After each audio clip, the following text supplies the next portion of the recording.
దాంతో ఇది చేయలే. That's the reason. నిన్న ఒక ప్రెస్ నోట్ రిలీజ్ చేశారు. అది సినిమా రిలీజ్కి ముందు ఒక ప్రొడ్యూసర్ దగ్గర నుంచో ఒక హీరో దగ్గర నుంచో అలాంటి ప్రెస్ నోట్ రావడం ఇదే ఫస్ట్ టైం.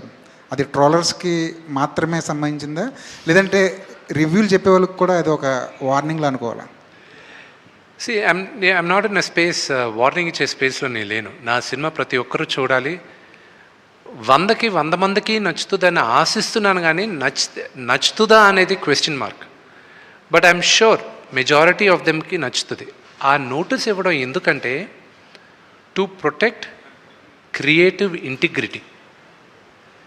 ఇప్పుడు మీరందరూ సీజన్ జర్నలిస్ట్, మీకు తెలుసు మీరు సినిమాని ఎలా సినిమాగా చూడాలి, ప్రొటెక్ట్ చేయాలని. ఒక చిన్న ఉదాహరణ చెప్తాను.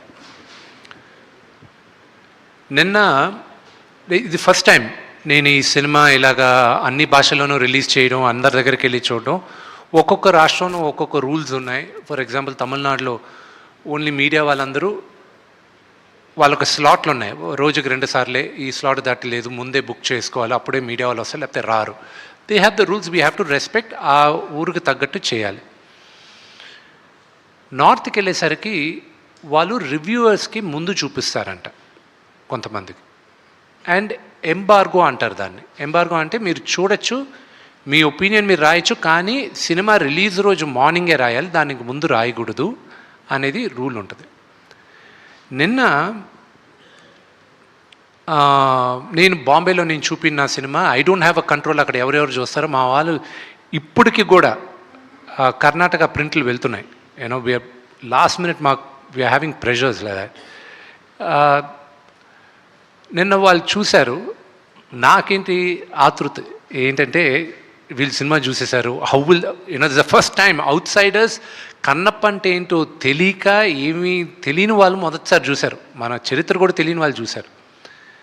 3 చూశారు, 2 ఫస్ట్ బయటకు వచ్చారు. ప్రసాద్ ల్యాబ్లో నేను కూర్చొని ఉన్నా, నేను లేచి వెళ్ళాను, వాళ్ళని ఎప్పుడు కలవలా, వచ్చారు కదా అని లేచి వెళ్ళాను ఇంట్రడ్యూస్ చేసుకోవడానికి. నన్ను చూశారు, ఒక అతను గట్టిగా కౌగులించుకొని ఏడవడం మొదలెట్టాడు. ఐ ఫెల్ట్, నాకు ఏడుపు వచ్చింది. I don't know what to react. He said, last 1 hour నా లైఫ్లో చూడలేదు ఇప్పుడు, ఇట్ వాజ్ అంత హార్ట్ టచింగ్గా ఉన్నింది అని. It gave me a lot of confidence. Of course మహానటుడు రజనీకాంత్ గారి సినిమా చూసి ఆయన అప్రిషియేట్ చేసింది, ఆయన ఒక్క మాట, అది నాకు లైఫ్లో మర్చిపోలేను ఆయన అన్న మాట. ఇతను అనిన తర్వాత ఎంబార్గో ఉన్నప్పటికీను నిన్న రాత్రి రివ్యూ వేసేసాడు ఆయన. రివ్యూ వేసి ఒక ఆయన ఏమో 3.5, ఇంకో ఆయన 4 ఇచ్చారు వాళ్ళు. ఇంకో ఆయన నేను రిక్వెస్ట్ చేశాను, sir at least wait till Monday morning అని. సో వాళ్ళు ఫ్రైడే మార్నింగ్ ఈ రివ్యూ వచ్చిన కరెక్ట్గా 3 hours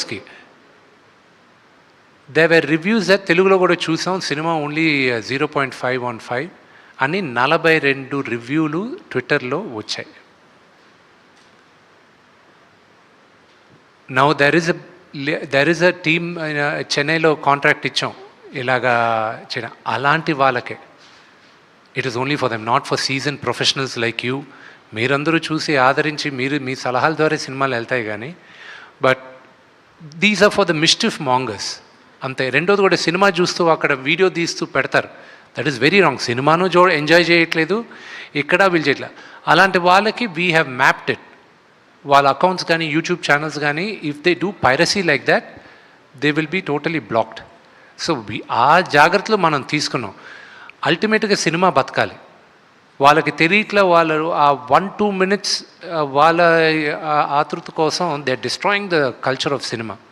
అంతేగాని వార్నింగ్ ఇచ్చేసి నాకెక్కడిది కాదు. ఇది మీరు చెప్పిన ఈ సిచ్యువేషన్ నిజంగా ఇప్పుడున్న సిచ్యువేషన్లో ఎంతవరకు మనం ఆపగలం? అది మీ చేతుల్లో ఉందండి, అది మీడియా చేతుల్లో ఉంది.